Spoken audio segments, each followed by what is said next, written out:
Hello， 大家好，我是王炯，欢迎收看本期小白测评。今天咱们的主角是华为 Mate 40 Pro。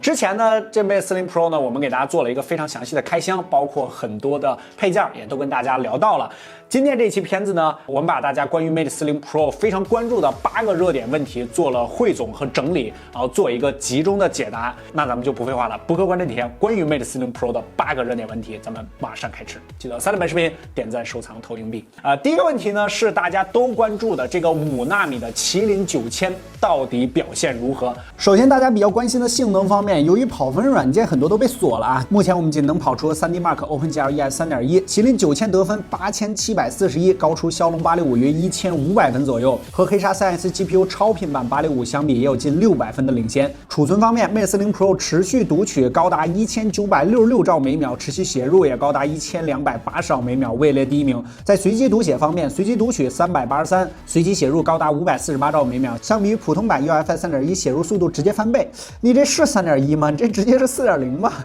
继 P40 Pro Plus 之后，华为再次霸榜。当然，这都是理论性能，实际游戏我们也花了很长时间。和平精英 HDR 高清加极限60帧 ，Mate 40 Pro 平均帧率59.71，波动0.81，Mate 40 Pro 也基本满帧运行，机身的最高温度也仅为43.4摄氏度。看来吃鸡大家优化的都已经非常不错了，没什么差距。在极限性能光明山脉测试下 ，Mate 40 Pro 平均帧率43.66，波动57.24，游戏中出现了发热和降频的情况，帧率锁定在40帧之后恢复到60，中间有一些波动。总体来看，麒麟9000理论性能方面已经大幅领先骁龙865了，在目前这些热门游戏上呢也没什么差距，但可能是由于前期软件版本的原因，麒麟9000 GPU 虽然配置非常的顶啊，24颗 G78 核心，目前还不能全部满血输出。然后第二个问题呢是，小白你怎么看这一次 Mate 40系列的外观设计？今年的整个 Mate 系列呢，在风格的设计上应该算是一个非常大的转变，因为之前 Mate 系列的机型啊，我们这里有这个Mate 30 Pro， 然后还有就是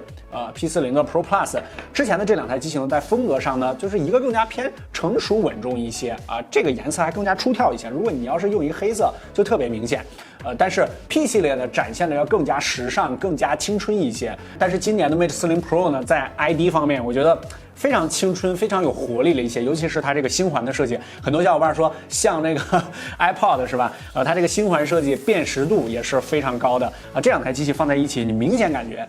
这个 Mate 40 Pro 要更加年轻，更加有活力，这个是 ID 方面比较大的一个改变。还有就是配色方面，这次主打的这个蜜银色呢，也更加的有活力，一改之前那种商务风的感觉啊。第3个问题是 Mate 40 Pro 的实际续航表现到底怎么样？这个我们做了实测。在充电方面，40 Pro 终于从40瓦升级到了66瓦，半小时充入86%，47分钟充到了100%，涓流充电9分钟，完全充满用时56分钟。相比于上代的40瓦，提升还是非常大的。和其他家对比，大家可以直接查看小白测评数据库。而在续航方面 ，Mate 40 Pro 升级到了90赫兹的屏幕，经过测试，小白测评数据库3小时轻度续航测试剩余73%的电量，5小时重度续航测试剩余36%的电量。在高刷和麒麟9000的加持下，目前软件版本的整体续航排名中等，日常的使用中都 OK。第4个问题也是很多小伙伴都给我发私信问的，就是前置的3D 人脸识别啊，这个镜头啊，也就是这个大挖槽，它的实际表现到底怎么样？带来了哪一些提升之前 Mate 系列出现这个挖槽的时候呢，其实争议是比较大的吧，就是很多人说觉得特别丑，也有人说呢觉得适应一下就好了。在这个体积上呢，其实 Mate 系列的这个挖槽呢要比P 系列的这个稍微要窄一些，但是这个药丸的长度上呢还是差不多的。其实我这次全面换上 Mate 40 Pro 之后，给我的第一印象就是它的这个前置的解锁真的是非常非常的快，就是我拿起来就是完全不用任何操作，不用动，直接一对着我人脸啪就解锁了，整个过程非常流畅。另外在功能上呢，针对这个药丸呢，其实华为也做了一些小功能，就比如说这个灵动的 AOD 啊，这个就是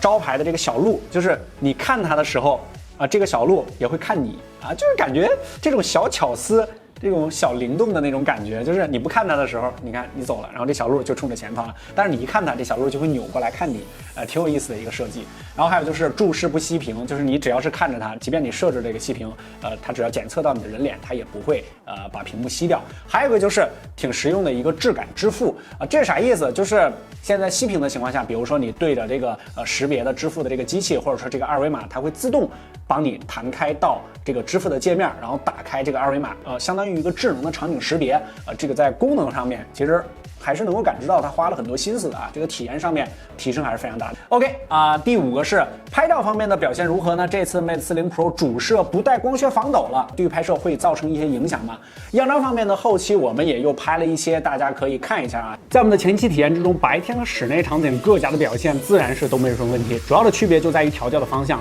比如一些室内场景中 Mate 40的表现更加接近于肉眼看到的颜色，没有另外3台手机白平衡那么用力啊。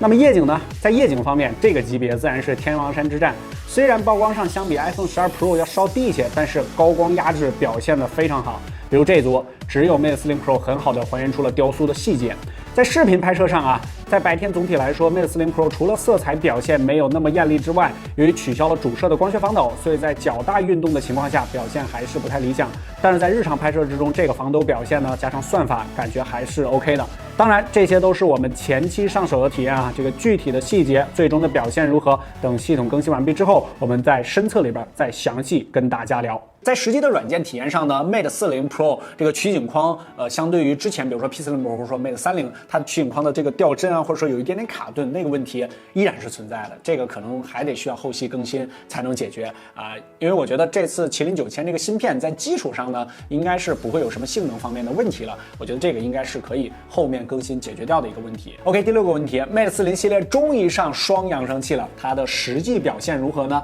这个在开箱中呢做了一个简单演示，现在我们专门再给大家左右声道一起录一遍，这个效果还是真挺不错的。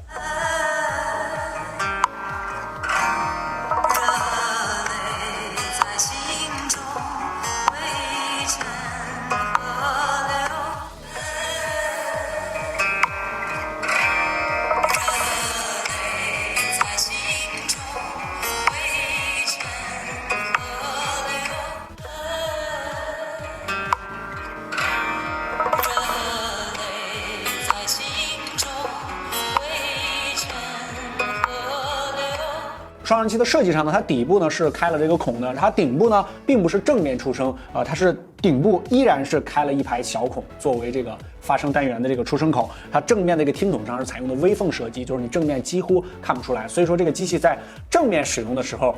这个整体感呢要更加的强一些。第7个问题，屏幕啊，就是每次华为发新机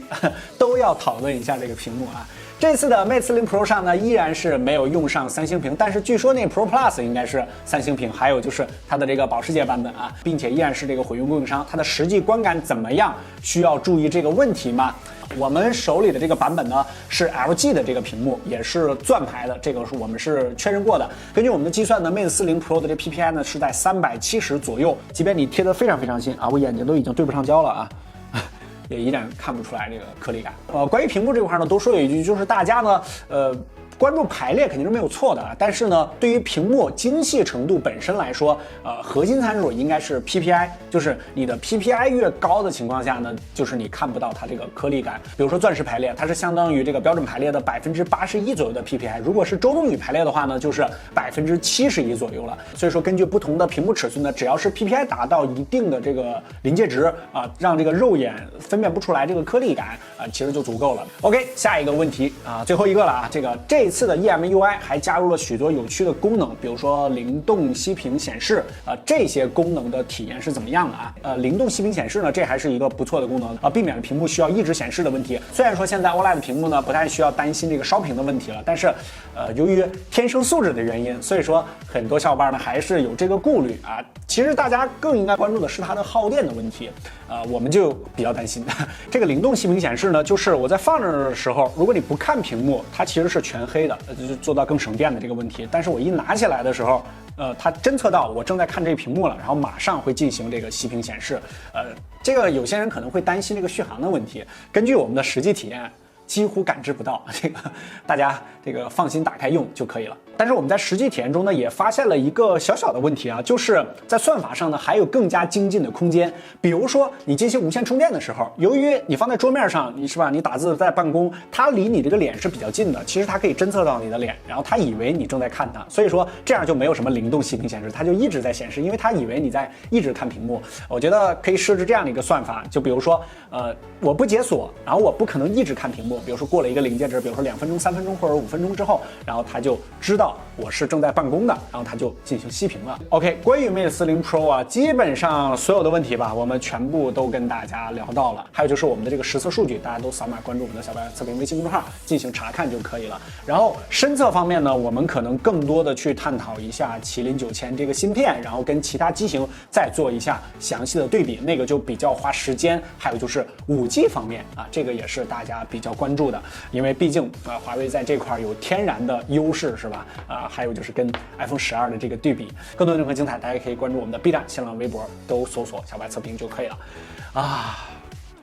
这个基本上工作量和做一期测评没什么太大差别啊。OK， 博格的体验小白测评，我们下期视频再见。